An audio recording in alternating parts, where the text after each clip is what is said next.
Une cérémonie sur fond de questions quant à la transition au Tchad, questions qu'on va se poser avec vous. Vincent Hegeux, bonsoir. Bonsoir. Vous êtes journaliste spécialiste de l'Afrique, auteur de Tyran d'Afrique, les mystères du despotisme postcolonial aux éditions Perrin. Merci d'être avec nous. On l'a vu, Emmanuel Macron a assisté aux funérailles. Impossible pour lui de ne pas y aller? Il n'y avait pas le choix. D'abord, il y va au moins autant en tant que chef des armées qu'en tant que président de la République. Il devait manifester la gratitude de la France envers un allié, alors certes ombrageux et parfois encombrant, mais indispensable, rassurer les partenaires du G5 Sahel, et puis aussi passer in situ un double message. D'abord, on ne lâchera pas le Tchad. Et deuxièmement, de grâce, là il s'adresse au successeur, le fils, Mahamat Idriss, faites en sorte de civiliser un peu cette transition couleur kaki.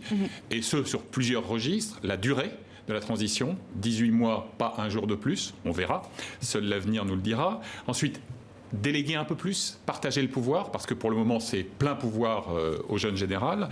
Ensuite, c'est de l'inclusion, mais inclure qui? Alors qu'on sait que les leaders de l'opposition traditionnelle sont réfractaires à ce qu'ils considèrent comme un coup d'État institutionnel.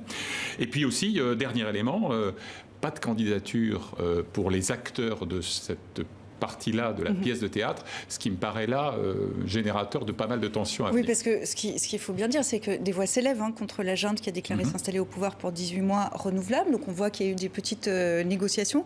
Est-ce que malgré tout, quand la France et ses alliés du Sahel s'engagent pour la stabilité, est-ce que c'est pas un blanc-seing pour Déby fils? Écoutez, quand on reprend la formulation, je la cite, soutien commun au processus de transition civilo-militaire pour la stabilité de la région. Vous savez, le problème du civilo-militaire, c'est l'affaire du pâté d'alouette. Vous savez, un cheval, une alouette. Un cheval de militaire, une alouette de civil. Ça veut dire que le civilo-militaire est toujours plus militaire que civil. Donc oui, c'est clairement un adoubement. Et un adoubement évidemment problématique au regard de l'opposition tchadienne, mais je dirais à l'ensemble des sociétés civiles et des jeunesses africaines qui peinent parfois à comprendre pourquoi la France s'obstine à soutenir des régimes disqualifiés. Alors là, nuançons, il y a un impératif sécuritaire qui est prioritaire vu de Paris, dispositif Barkhane, etc.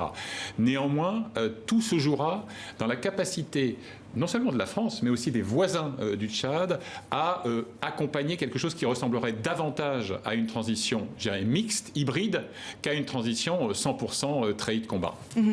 Dans cette situation, avec cette réelle politique, la France est quand même un petit peu embarrassée? Oui, elle l'est, mais vous savez, quand on lit en creux les communiqués, les discours, on mesure à quel point il y a eu des craintes aiguës sur deux registres. D'abord, l'hypothèse de règlement de compte interne au clan Déby, au clan Zagawa, puisqu'on sait que c'est une nébuleuse qui est traversée de beaucoup de tiraillements. Et deuxièmement, la crainte d'une réduction de voilure, avec par exemple ce fameux bataillon de 1200 hommes de renfort dans le Gourma malien, donc une zone extrêmement sensible. Et c'est vrai qu'il y a eu des craintes de cette nature, et ça explique sans doute la mansuétude manifeste de Paris. Vincent Hegeux, merci pour ce décryptage. Merci d'être venu dans 64 minutes.